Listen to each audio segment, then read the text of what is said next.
आसन संबंधित जो विकृति है, इसी से आपके मेन क्वेश्चन बनेंगे पेपर के अंदर।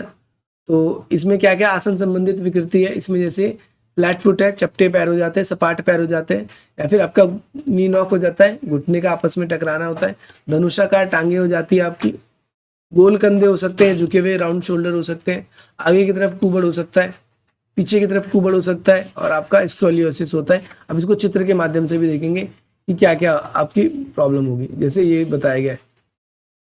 सबसे पहले इसमें क्या दिख रहा है आपको, ये पीछे की तरफ आपके कुबड़ है, दिख रहा है, आप चित्र के अंदर देख पा रहे हो, पीछे की तरफ कुबड़ निकल रहा है।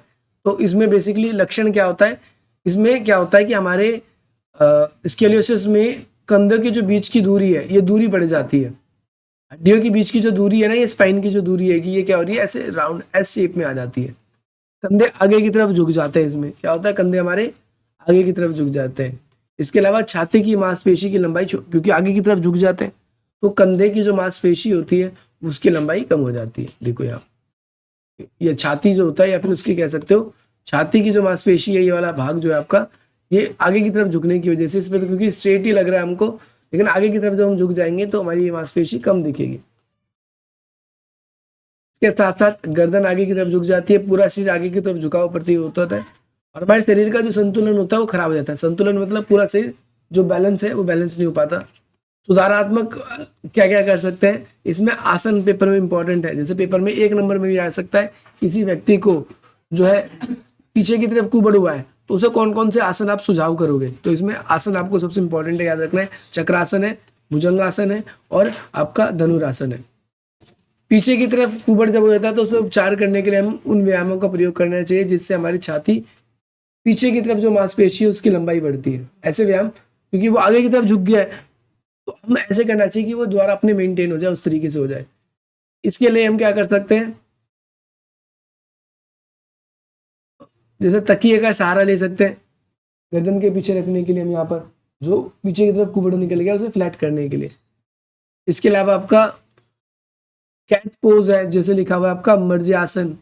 इसके अलावा आपका कैमल पोज है जिसको बोलते हैं उष्टासन, और इसके बाद में आपका अर्ध चक्रासन है जिसे हाफ व्हील पोज बोल देते हैं।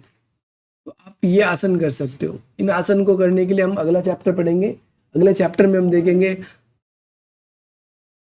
इसमें आसन, आपको अलग अलग आसन जो आपके बताए गए, आसन वाले एक अलग से ही चैप्टर है, तो हम उसमें आसन, बस इसमें याद रखना है नाम कौन कौन से आसन है कि कौन कौन से आसन कर सकते हैं। देखो पेपर में अगर हिंदी में ना आए तो इंग्लिश में भी लिख सकते हो आप, ये सब कैट पोज करना है, कैमल पोज करना है, या फिर हाफ व्हील पोज आप ये कर सकते हो।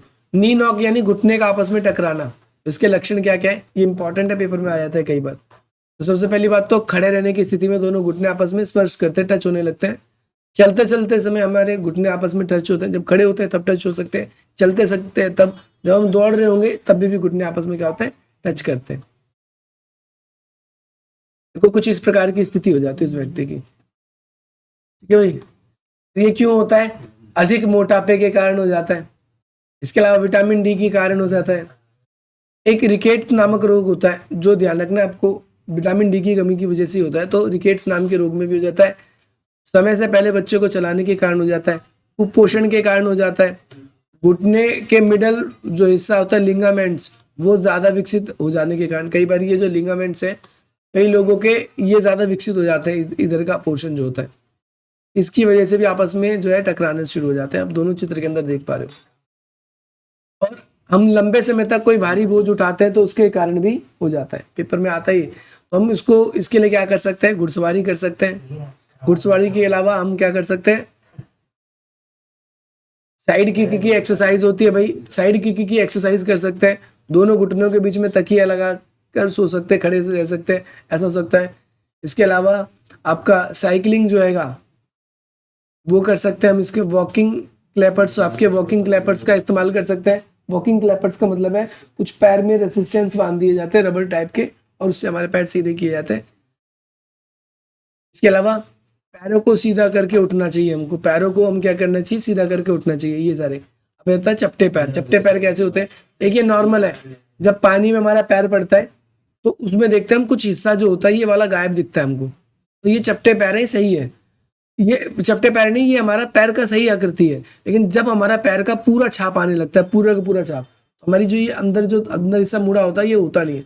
ये पूरा आता है। अब इसके कारण बहुत ज्यादा दिक्कत होती है, व्यक्ति को पैरों में भी दर्द होता है। तो लक्षण क्या होता है, चलते समय या खड़े होते समय फुट के मध्य दर्द होने लगता है, यानी पैरों के बीच में यहाँ पर दर्द होने लगता है बहुत से लोगों को। पैरों की लंबाई की चाप खत्म हो जाती है, पैरों की लंबाई की चाप है, इसे पैरों की लंबाई की चाप बोलते हैं, खत्म हो जाता है और ये पूरा बिल्कुल सीधा हो जाता है। पैरों को गीला करके यदि फर्श पर रखा जाए तो पूरे पैरों का निशान आ जाता है, जैसा कि मैंने बताया। अभी इस क्यों कारण होता है, मोटापे के कारण होता है। इसके अलावा अधिक भार उठाने के कारण होता है, लंबे समय तक बोझ उठाने के कारण होता है, कुपोषण के कारण होता है, खराब जूते के कारण होता है, कई बार चोट लग जाती है तो उसकी वजह से लोगों की आदत बन जाती है पूरा पैर रखने की, और उससे भी हो जाता है। मांसपेशी तथा हड्डियों की कमजोर होने के कारण भी हो जाता है। ठीक है, बूढ़े लोगों का भी बहुत बार हो जाता है। तो इसमें क्या कर सकते हैं हम भाई, सुधारात्मक उपाय इसके ज्यादा आते हैं पेपर में। तो रेत पे चल सकते हैं, रेत पे दौड़ सकते हैं, पैरों से लिखने की कोशिश करते हैं, पैर दोनों अंगूठे और उंगली के बीच में कलम फंसाकर उससे लिखने की कोशिश करते हैं।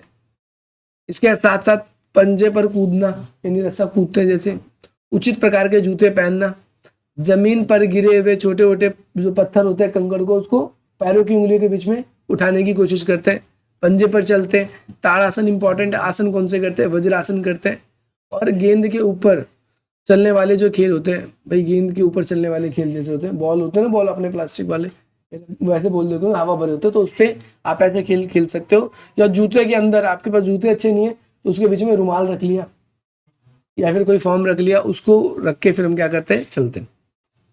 स्कोलियोसिस है, स्कोलियोसिस में क्या होता है आपका, इस वाले स्कोलियोसिस में क्या होता है, आप देख पा रहे हो कि व्यक्ति जो है ना, इसकी जो रीढ़ है, रीढ़ की हड्डी है, वो क्या हो जाती है, पूरी तरीके से टेढ़ी हो जाती है स्कोलियोसिस में।